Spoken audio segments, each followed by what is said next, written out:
What's going on? Welcome on into NZ for 3. We got some more spicy Sixers draft news to talk about that is sure to cause a lot of discourse surrounding the Sixers draft plans, and we got it from Evan Sideri. Shout out to him. He said that the Sixers are expected to listen to trade offers for the number 3 overall pick in this year's draft, and he listed Sam here as a source. And if you go to Sam, he has a lot of followers on X, and he does have a basketball in his X banner, so he's definitely a reliable source, and I do trust him. So yeah, man, the Sixers are going to be listening to offers on this draft pick, and it kind of does make sense when you think about it.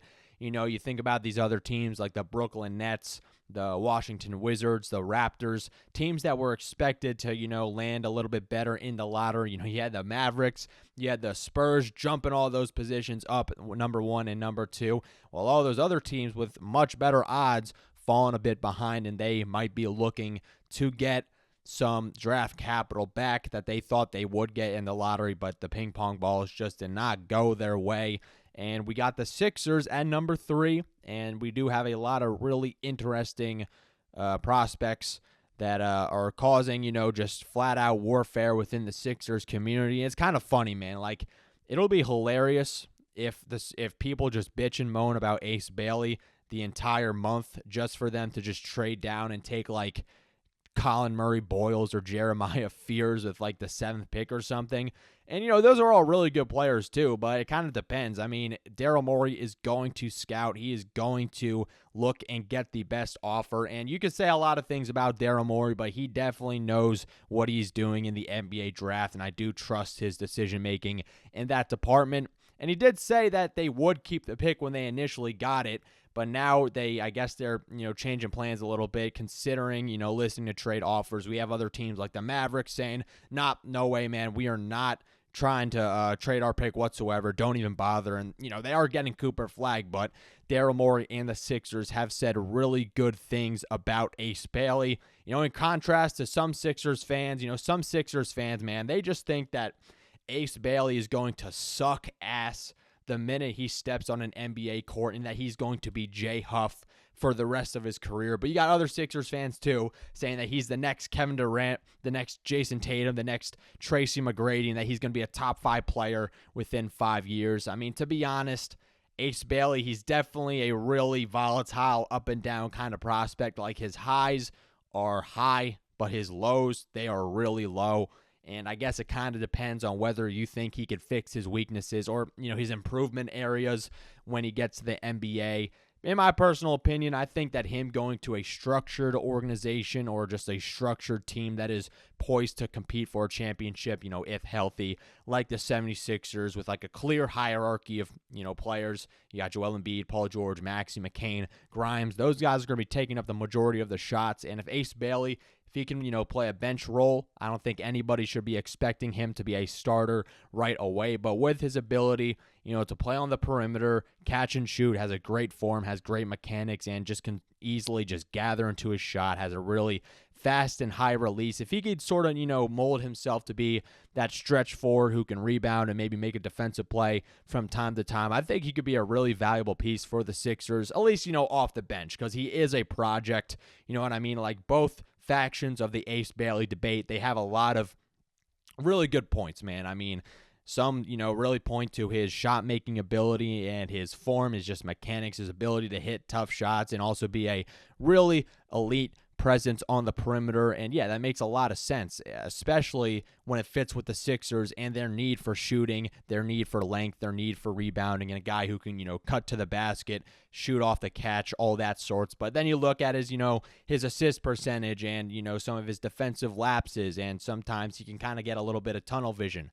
I think those things can kind of be fixed, especially if he goes to the right situation. I think it really depends on how the Sixers approach his development. I think him kind of playing a reduced role where he doesn't have to, get all the attention too, because he led the Big Ten. Well, I think he was second in the Big Ten in total shot attempts. So he's going to such a completely different scenario from Rutgers to the 76ers, where he's going to get a lot less shots. He's going to be playing a completely different role, less ISOs, and more of, just catch and shoot, revolve around Joel Embiid if he's healthy kind of type of role. And I think he could really flourish as a, decent role player to start his career with the Sixers. And I am intrigued with him as a prospect. I do understand his weaknesses, and it kind of does make a lot of sense, that he can't really pass the ball that well, can't really penetrate the rim, get to the rim that often. He needs a lot of work for sure, but, the flashes that he shows, I think it's something that, is worth a top pick in the draft. But I am kind of rambling a little bit. We are talking about the Sixers organization and what they're going to do on draft night, and who knows? Who really knows at the end of the day? Daryl Morey is willing to listen to any offer if he thinks that it is going to make the Sixers better. He is, notorious for holding out on deals and really demanding good packages in return for Sixers players or draft picks or whatever. Like when he was asking for like Evan Mobley and all this stuff from the Cavaliers and a Tobias Harris trade, and passing up on the Tyrese Halliburton trade, if that was even real, like that his famous radio appearance where he said that Sixers fans just want him to trade for random NBA players, and Tyrese Halliburton is going to his second conference finals. But who even knows if that was a real thing in the first place, man? But Daryl Morey, he is kind of a liar, and he did say that that the Sixers would keep the pick, but if you could really interpret it as, of course they're going to listen to offers. Why would they? Especially if there's a desperate team like the Nets or the Wizards. And if every NBA organization does this on draft night, I'm sure they at least listen to offers unless they have a top pick, and, this might just be a smokescreen or something. But, we'll pass it off to James Harden here and describe, some of Daryl Morey's, habits as a general manager. Daryl Morey is a liar, and I will never be a part of an organization that he's a part of. Let me say that again.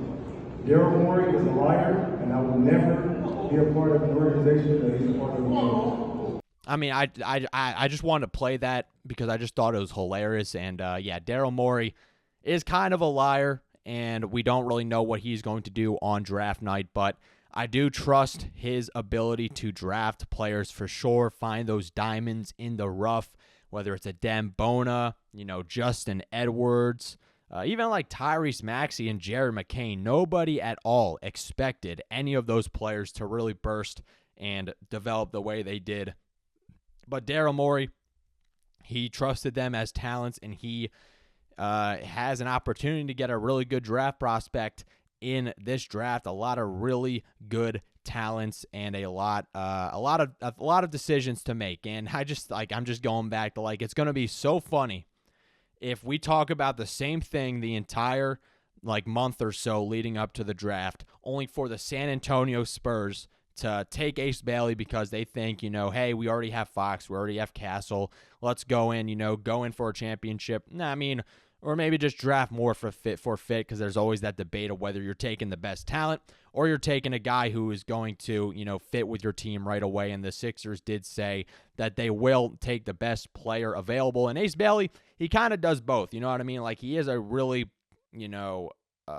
polarizing developmental piece. He's a guy who's going to take a while to bake and, get used to the NBA. But I do think the Sixers, they are the best. They are probably the best organization for Ace Bailey to go to. And I know that's crazy to say because the Sixers aren't really known for their player development.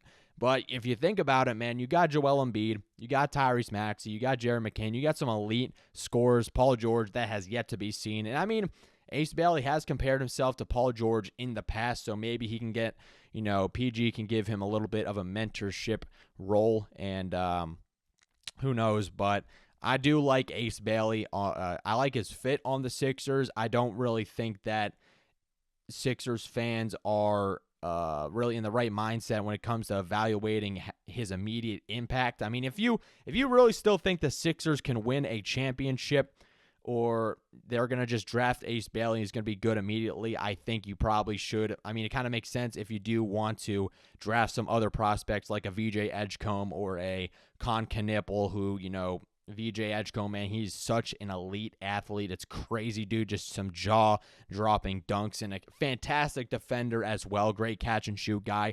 I understand why some Sixers fans would like to take him. Con Knipple, too, man. Just a flat-out elite shooter. And if the Sixers do somehow, trade down or so, he's definitely a good option. But, when you have the number 3 pick, the Sixers pretty much already said it, so there's not really much you can debate with, but they're going to take the best player available. And with the flashes that Ace Bailey shows and how, in a structured kind of control kind of way, if they can develop him correctly, I think he could really be a guy the Sixers can look forward to in the future. And yeah, if you expect him to be like a starter or something in his rookie season, even his second season, look elsewhere, try and get somebody else. But if you really are keen on the Sixers rebuilding towards the future, then I think you do take him. I think his upside is worth it, and that is something the Sixers are going to be considering when you have Joel Embiid, who is still extremely injury prone. He might not play NBA basketball ever again. Paul George, who might be one of the worst contracts in NBA history. Who knows if he could still produce at his level. And those are contracts you might just have to flat out deal with as you're moving into the Tyrese Maxey, Jared McCain era. Because there's no fucking way any team is going to trade for those contracts unless they are just so desperate. And I don't really know if there's a team desperate enough to trade for either of them yet. I mean, maybe like the Memphis Grizzlies or something. They've been, it's not like trading for Joel Embiid or Paul George are going to help, the injury problems that they have had over the years. Maybe like the Miami Heat or something. They haven't, ever since the Jimmy Butler catastrophe, they haven't really been doing so well. I don't really know what their plans are to contend in the future. But yeah, the Sixers, they do have a lot of options when it comes to this draft. And I'm just going to let it, sit. I'm going to go, look more, into some of these prospects. I do like a lot of them, especially like, some of the more underrated guys like Colin Murray. Boyle's just a flat-out defensive tank, like 6'7", 230, knows where to be, great rebounder, and a lot of guys who could really help out the Sixers, but it seems like what the Sixers are trying to do is they're going to take the best player available. They're going to take the guy with the most potential. And that word potential, that might, hurt Sixers fans a little bit because admittedly, we have not had a good experience with guys who are being sold based solely on potential, like Jahlil Okafor, Ben Simmons, Markelle Fultz, whether it's just some tragic injury or just, poor mental game, like poor mindset of just not wanting it enough. Like, I think people are just scarred by Ben Simmons and just how many times people said, oh, he has the potential to be LeBron James 2.0, Magic Johnson 2.0, but he cared too much about, owning Lamborghinis and playing Call of Duty and, being a legit NBA superstar. And I think some Sixers fans are kind of done with that and just saying, hey, let's just take the guy with, who can help us right now and maybe provide some more development in the future. And I understand that perspective as well, but I think when you have a guy like Ace Bailey, who definitely shows flashes and who was relied upon a lot at Rutgers, having a lot of shot attempts, a lot of isolation plays, he definitely was not given a lot to work with, to say the least, other than Dylan Harper. But I think him coming to the Sixers, that's probably his best team to go to when it comes from a developmental perspective. And if you just don't flat out like his his inability to pass the ball or get to the rim and stuff like that, or his shot selection, I guess I get that, but it's not like he's going to be taking a bunch of random shots and stupid shots when you have Joel Embiid, Tyrese Maxey, Jared McCain, and maybe even Paul George taking up a lot of the Sixers, shot space. So it's going to be a really interesting deal for the Sixers. No matter what's going to happen on draft night, Sixers fans are going to flip their shit no matter what. That's kind of just something you got to expect, and it's going to be a lot of fun. I can't wait for the draft and cover it some more, but that's pretty much all I got. Be sure to hit that like and subscribe button on the way out. I appreciate all the support. I'll catch you all in the next one. Peace.